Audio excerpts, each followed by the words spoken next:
बिल्कुलु तव्हांजी यानी इन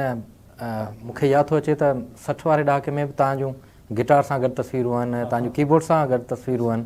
त मां सम्झां थो त जेका जदीद गायकी जेके चइजे त उन जा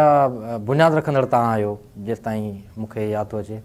त तव्हां ग्रुप ठाहियो, वाइसू ग्रुप, ऐं उन हवाले सां तव्हां फैज़ खे ॻायो, तव्हां शेख अयाज़ खे प्रेज़ेंट कयो, ऐं पोइ उन खां केतिरनि ई दोस्तनि जीअं सादिक फ़क़ीर शेख अयाज़ खे वधीक ॻायो,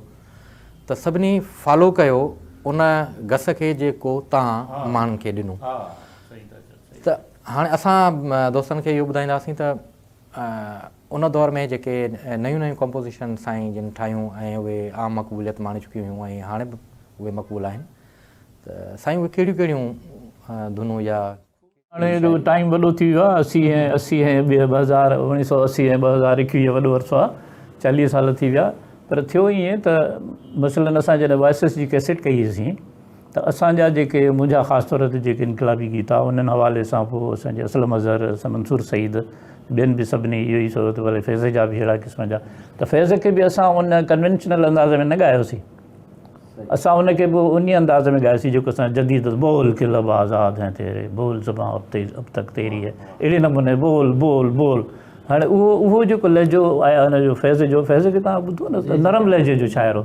ॾाढो नरम लहजो, गुलों में रंग बहे बादिनो बहार चले चले भी आओ कि गुलशन का कारोबार चले, उहो ईअं नरम ॻाई चवंदो, पर असां उनखे मज़ामती करे छॾियोसीं। हा, त अहिड़े नमूने सां असांजो जेको अंदाज़ हो इन में वॉइसिस में असां सभु ईअं ई कयोसीं। ख़ुदि हिनजो शाह लतीफ़ जो कलाम रात बि मीहड़ा वठा, उनखे बि असां मॉडर्न अंदाज़, रात बि मीहड़ा वठ डन डन डन डन, उहो माना हिकिड़ो मॉडर्न क़िस्म जो, त भई राति मीहड़ा वठा त ख़ुशीअ जो ॻाल्हि हुई न, उनखे ग़म में छो आणियो। इहा हिकिड़ी तख़लीक़ी कम में बेसिकली इहो हिकिड़ी इंस्पिरेशन जेकी न मुंहिंजे तरफ़ां हुई, पर सभिनी दोस्तनि खे इहो इंस्पायर करण जो इहो बुनियादु। पोइ इहे सभु दोस्त, शाहिद भुट्टो हो, परवेज़ सुमरो, हनीफ़ लाशारी हो, इन्हनि सभिनी अची मची उहो जेका बि कन्वेंशनल जेका उहा हुई शादियुनि मुरादियुनि में ॻाइण वारो अंदाज़, उन जे करे वॉइसिस टिड़ी आई उन्हनि, पर हुननि छॾियो न उन खे,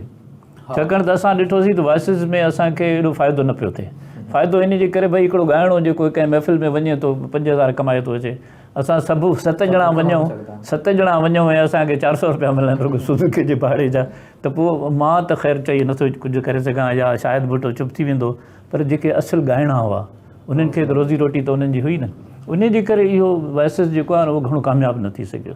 ॻाइणनि खे गॾिजी ॻाइण जो जेको आहे न बुनियादु इहो, या त उन्हनि खे ज़ाहिर आहे उन्हनि जे घर जो पटाटा चांवर बि त थियणु घुरिजनि, उन जे करे न हलियो। पर थियो ईअं त फ़ाइदो आहे इन में जेकॾहिं मॉडर्न क़िस्म जी, ऐं मां सम्झां थो पाकिस्तान में जेकॾहिं को वॾो म्यूज़िक ग्रुप ठहियो, यानी असांजा पुराणा तारीख़ी जेके सुंग हुआ उन खां पोइ जेकॾहिं मॉडर्न ग्रुप ठाहियो त इहो पहिरियों वॉइसिस हुओ। वॉइसिस न टुटणु खपे, हा, पर छाहे त हर कंहिं गाने वारा जॾहिं गॾिजी था वञनि त हर कंहिंजी पंहिंजूं पंहिंजूं अनाऊं बि थियनि थियूं। टुटणु न चवंदासीं, पर जेके बि उतां दोस्त टुटा उन्हनि वरी पंहिंजा उनजी तबलीग कई गीतनि जी,